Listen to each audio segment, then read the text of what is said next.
এইপटे देखु मंदिर एंट्रेंस जोटा कहते दांड से मंदिर दांडटा आउट साइड रे ऊपर ये हूँ राम सीता लक्ष्मण मंदिर एपटे गोटे आश्रम ना कौन ये गोटे अच्छी एपटे अच्छी सेपट साइड की आम जा सेपट साइड पहाड़ ऊपर सब अच्छा SP Bro Vlogs.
ये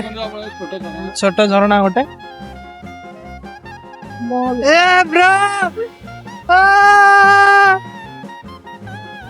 ये देखो छोट छोट माकड़ मैंने slow slow slow slow finally आसिक आम सप्तशଯ୍ୟା पाखरे पहुंची गलु एड़ा देखो ये मंदिर टा एक नुआ है देखी टिकेट कलेक्ट कर विवेक ब्रो आगरे पलैलानी एटा बहुत पहाड़िया उंचा रास्ताटा आ टिकेट जो से हाफ किलोमीटर पाखापाखि हम बोधे उपरको आई side hello and welcome guys आपण केमिति अछंती भाई भाई सब भल थे मुझे जानी आउना आम न्यू कंटेंट्स न्यू प्लेस को आसु से जगार ना हूँ सप्तशଯ୍ୟା देखुं यहाँ आमर सप्तशଯ୍ୟା पाखे आम आसी पहुँची गलु गाड़ी ये पार्किंग करूँ आमर ये देवाशीष ब्रो जो कि आमर नुआ फ्रेंड नुआ ब्लॉगिंग रे आम साथ देइचंती आकु तो जानी ये होचंती आमर विवेक ब्रो आउ ये आमर सिपुन ब्रो हाय कर दियो भाई आउ एखुना आम जिबा भाई ऊपर को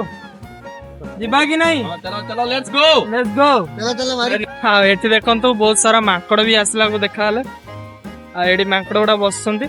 आम एगुड़ा ऊपर को जावा और यही साइड रे देखी पारे एगुड़ा सब ऊपर पानी झर माने झरणा जो कहती झरणा ये साइड रे अच्छी बहुत गोटे देखो सब झरणा कारण वर्षा दिन चलती ना वर्षा दिन रे झरणा बहुत ऊपर पहाड़ पानी सब आसो सब देखता आम ऊपर को जावा जल्दी जल्दी आसतु ऑलरेडी राति हो गला आम जथा शीघ्र ऊपर को जावा पड़िया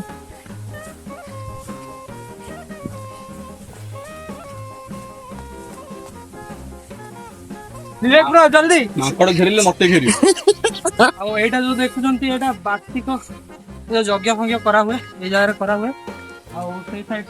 पानी स्टोरेज माने ऊपर जो झरणा पानी आसছে तार सेटा स्टोरेज कराई ओवरफ्लो होले से जो पाइप लगी आगु आस जो पाइप लगी से पाइप द्वारा आदरे पड़ा हुए आ एबे तो shaper side overflow already full हो गलानी से पानी ऊपर को आसो देखिया एडे देखते आपन जो कहतली पानी जो ओवरफ्लो पानी ऊपर जो झरणा रो पानी स्टोरेज कराई रखा हुए स्टोर कराई के ओवरफ्लो होले से पाइप द्वारा कड़ा हो जाए आ मंदिर अल्प वाटर होला एटा हो जो ऊपर होची एटा होची मंदिरडा मंदिर एक आम ऊपर को अल्प दूर रहा 100-150 मीटर आसन जल्दी जल्दी जीवा आसलानी आमको रास्ता आसिया बहुत प्रोब्लेम भी है आम रास्ता जानी पार नथिलु नहीं लेट हो गलानी एबे टाइम है निहाती 4:50 पाखापाखि गलानी आम जल्दी जल्दी ये साइड टा कवर करके पहाड़ ऊपर जावा शौचालय भी अच्छे ଉପରେ ବି ତଳେ ଆମର ଆସିଲା ବେଳକୁ ସେପଟେ ଗୋଟେ ପ୍ରସାଦ ମିଳେ ଆଉ ଉପରେ ଏଇଟା ଦେଖୁଛନ୍ତି ଏଇଟା ଆମର ଶୌଚାଳୟ ଉପରେ ମନ୍ଦିର ସେପଟେ ସାଇଡ୍ କଣ ଅଛି ଉପରକୁ ଗଲେ ଦେଖାଯିବ ଏଇପଟରେ ଦେଖନ୍ତୁ ମନ୍ଦିରର ଏଣ୍ଟ୍ରାନ୍ସ ଯୋଉଟା କୁହନ୍ତି ଦାଣ୍ଡ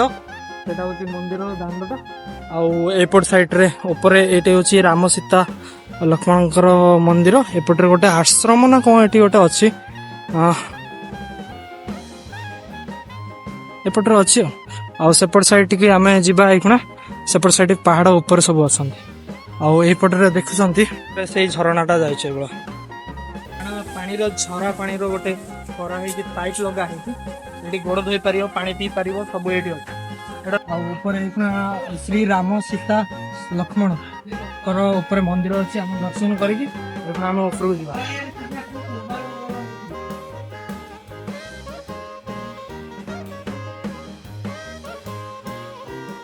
ପ୍ରଭୁ ଶ୍ରୀ ରାମ ମା ସୀତା ଆଉ ପ୍ରଭୁ ଶ୍ରୀ ଲକ୍ଷ୍ମଣଙ୍କର ମନ୍ଦିର ଏଇଟା ଦେଖନ୍ତି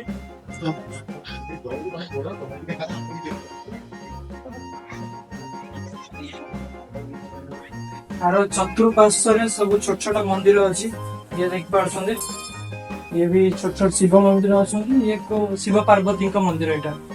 ଠିକ ଅଛି ଏବେ ଆପଟ ଛାଡିକି ଆସ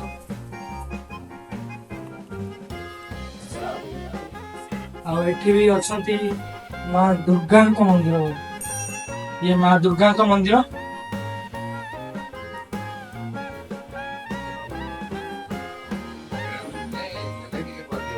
ଏ ମା ଜାଣିନି କିନ୍ତୁ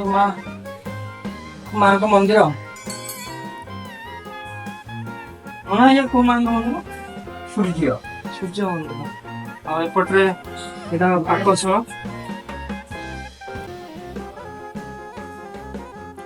ଆଉ ଏପଟରେ ଅଛନ୍ତି ଗଣେଶଙ୍କ ମନ୍ଦିର ଇଏ ପ୍ରଭୁ ତ ବଜରଙ୍ଗ ବାଲି ଜୟ ବଜରଙ୍ଗ ବାଲି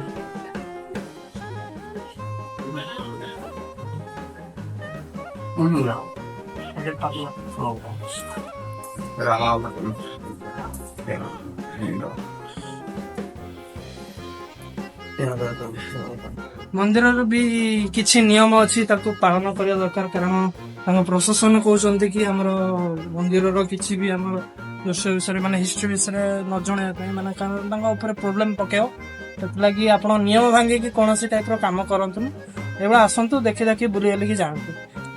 ଏଇଟା ହଉଛି ଏ ଜାଗାର ହିଷ୍ଟ୍ରି ନନା କହିବା ଅନୁସାରେ କାରଣ ନନା କହିପାରିବେନି ତାଙ୍କର ବହୁତ ମାନେ ପ୍ରୋବ୍ଲେମ ଆସିପାରେ ତାଙ୍କ ଉପରେ କିନ୍ତୁ ଏଇ ଜାଗାରେ ଯୋଉ ସପ୍ତଶଯ୍ୟା ସେଠି 7ଟା ପାହାଡରେ 7ଟା